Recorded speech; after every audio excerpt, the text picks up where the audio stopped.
Yo estoy convencido de que tanto en elecciones autonómicas y municipales como en elecciones generales mal nos tiene que ir para que no haya un fortalecimiento importante de Izquierda Unida. Es verdad que eso no quiere decir que ese fortalecimiento en votos se traduzca en escaños. O sea, podemos mejoraremos en votos de forma sustancial, en escaños también, pero menos de lo que deberíamos, ¿no? Porque es verdad que hay un sistema electoral que es un sistema electoral que hemos denominado en muchas ocasiones canalla, porque lo es, porque es un sistema electoral que además fue diseñado así. Fue diseñado a priori para dar 12 escaños de partida a la derecha. Lo reconoció el propio Herrero de Miñón en alguna ocasión. Eso está descrito en las memorias, ¿no?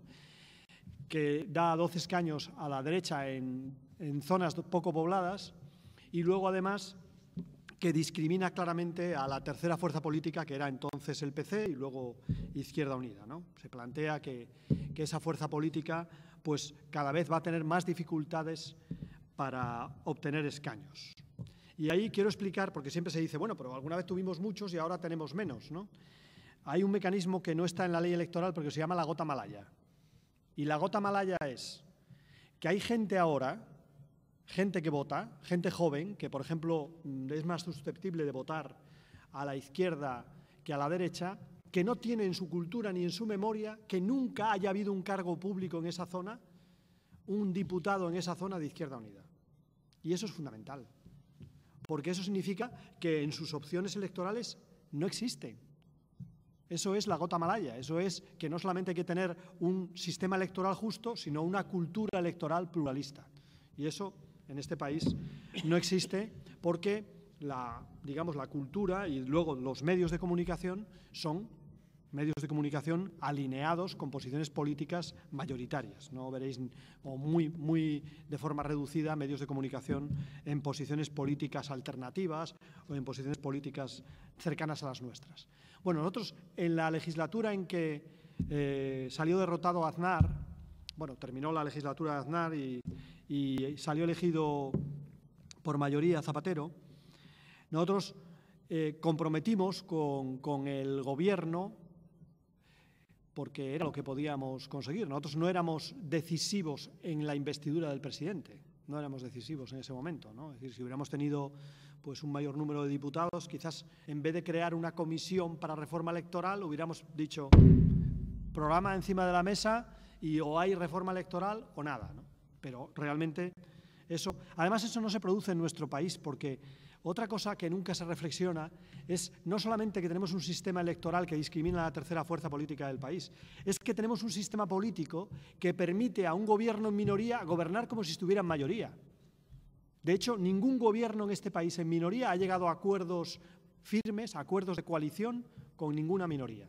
Han gobernado en minoría con total estabilidad, ¿no? Por lo tanto, digamos que la posibilidad de una minoría de condicionar al gobierno o de determinar al gobierno es muy complicada, ¿no? Nosotros lo que hicimos fue comprometerle para crear una comisión constitucional en torno a la reforma electoral.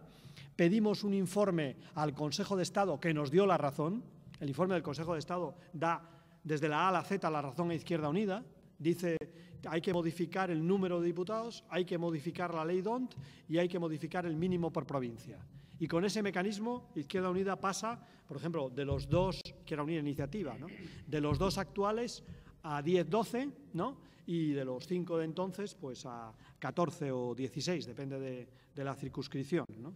Ese fue el compromiso, comenzamos los trabajos de la reforma, pero ahí, bueno, pues como se reparten nuestros escaños 6 cada uno, pues el Partido Popular y el Partido Socialista, cuando vieron al final el informe del Consejo de Estado, dijeron, ni hablar, no vamos ahora a conceder ningún escaño de más a nadie, ¿no?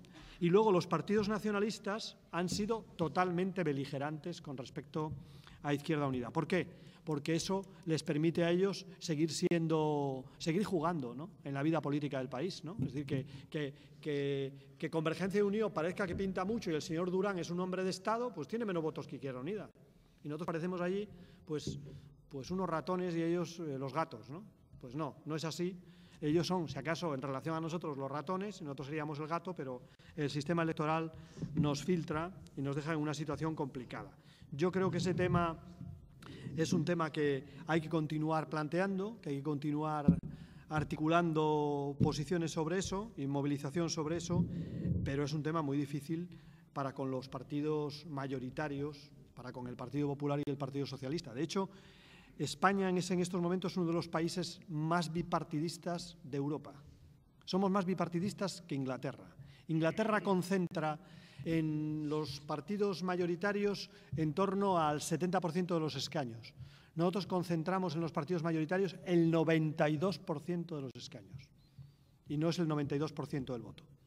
Con lo cual podéis ver cómo funciona el sistema para que ese bipartidismo se mantenga, porque en definitiva es, lo resumo al final, es la democracia de mercado que corresponde al mercado económico, ¿no? Es decir, que es la democracia de dos marcas que en definitiva mantienen en buena parte la política que interesa a los mercados, con matices, con diferencias, pero que ninguna de ellas es una amenaza para el capitalismo o para el capitalismo neoliberal, ni siquiera para reducir las peores tendencias del capitalismo neoliberal, ¿no? Por eso, digamos, ahí estamos tocando el hueso, ahí estamos tocando el núcleo duro del poder político en España. Es decir, si se tocase la reforma electoral, eso es más difícil, yo me he dado cuenta, ¿no?, a lo largo del tiempo, es más difícil que una reforma constitucional. De hecho, la reforma electoral se establece previa a la Constitución y condiciona a la Constitución.